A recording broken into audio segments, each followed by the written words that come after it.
Every recession wipes out the unprepared and creates opportunities for those who planned. Here's the checklist. Build emergency fund to 6 months. Recession means job losses happen. Pay off variable rate debt immediately. Rates will stay high or rise.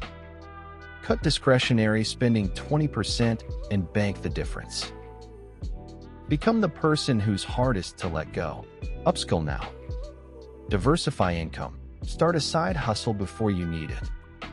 Update your resume and LinkedIn quarterly. Be always ready.